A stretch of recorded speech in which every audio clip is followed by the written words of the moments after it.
Hi, it's Kathy, and I'm going to give you a brief tour of esoteric anatomy and why that's important. It's with you all your life, so you may as well have an idea about it. And if you're new to my channel, welcome. If you're old, no, if you've been here before, welcome back. I talk about consciousness and evolving in easier and blissful ways.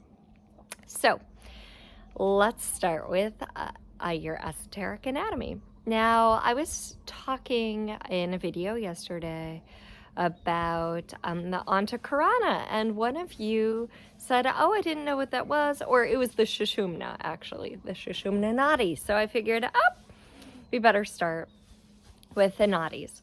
The Nadis are kind of like acupuncture meridians, subtle channels of energy through the body, and they're non-physical. So if you dissect a body, you're not going to find these channels of energy. The yogis, they didn't have Netflix. They didn't have, Google and things to binge watch. So they spent a lot of time in observation of the world within them and around them. And they determined that there are 72,000 nadis in the human body. And if you think about it, like, that sounds like a lot, and of course it is a lot. However, you have trillions of cells. So 72,000 nadis all of a sudden sounds like many fewer. And of these, they found that 100 were most important. And of those, 10, and then of those, 3. So I'm going to talk about those 3 and the primary 2 to work with, and then the other one that opens as a result. And we'll get to the chakras a little bit, and the chakras both within you and above your head, which can be pivotal in helping you awaken your psychic capacities and just generally more bliss, which is almost better than psychic capacities. And so the nadis, the chakras, I'll touch on the subtle bodies. I've done a video about that already, which I will post right there. You can find it. And so let's get down to it. The 3 most important nadis that you have in your body are the Ida, the Pingala, and the Sushumna. Now, the Sushumna is the channel that runs down the center of your body, sort of like the core of the tree. And it is mostly dormant. In most people, it's dormant. It doesn't have energy really going through it. However, you can awaken that, and the way you awaken it is through the use of the other 2. The Ida, which is on the left, and the Pingala, which is on the right. So the very word Hatha, like in Hatha Yoga, which we don't say correctly, Hatha means sun and moon, and so it's referring to the solar channel and the lunar channel, the Pingala and the Ida.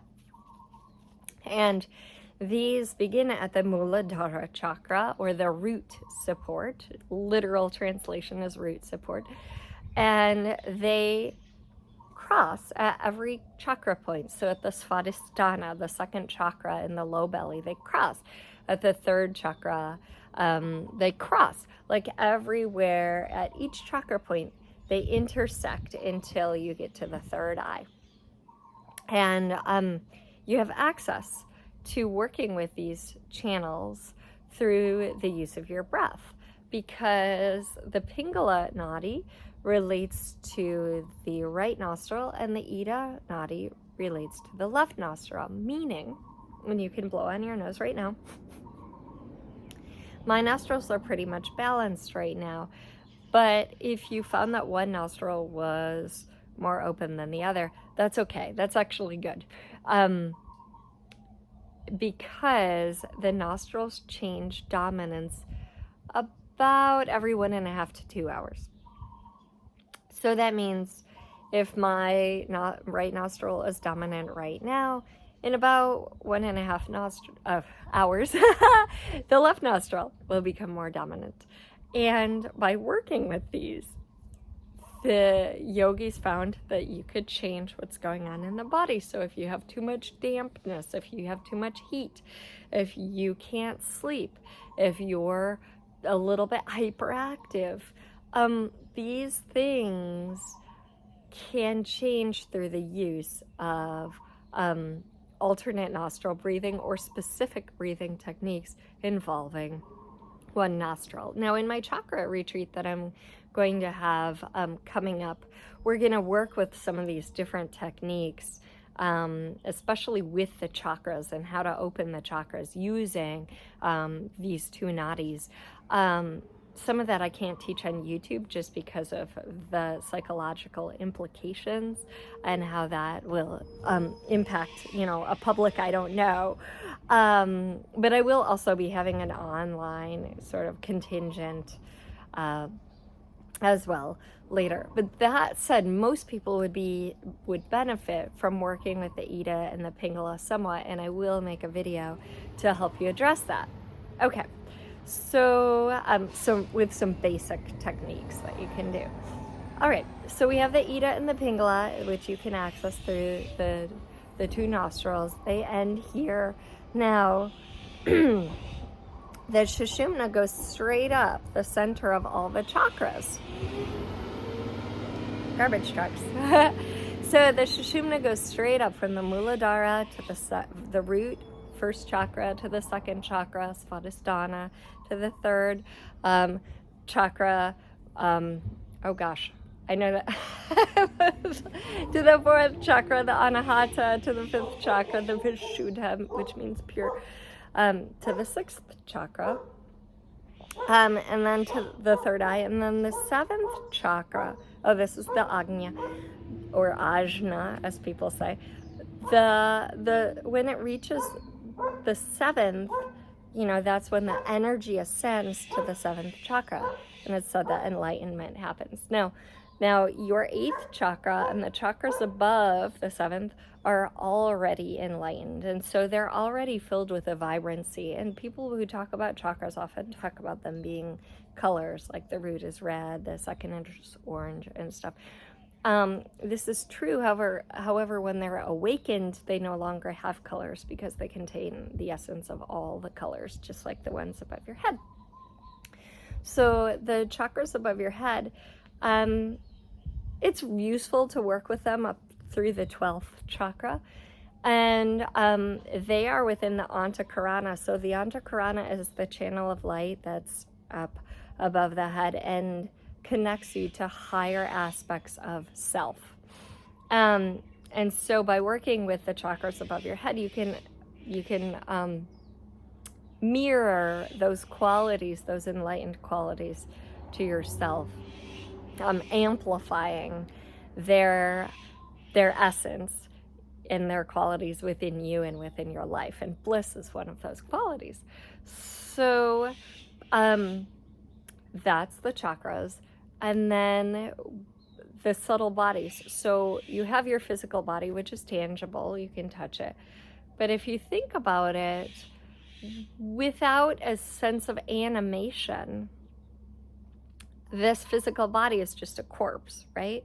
So without the movement and the energization of this body, it's just kind of dormant.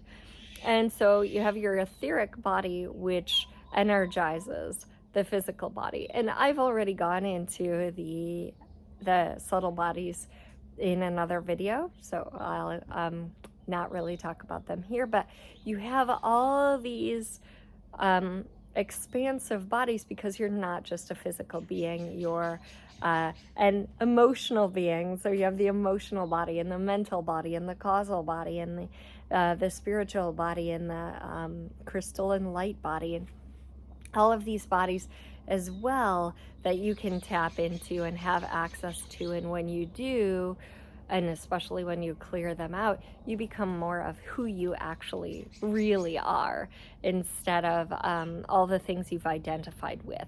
So you, in essence, are what you would really like to be already. in a way, you know, as enlightened as you'd like to be, as kind as you'd like to be, as generous and intelligent and all the things. It's just a matter of what you've accumulated in these bodies. And so I sent my list, my email list, which you can sign up for by going to meetkathywilliams.com.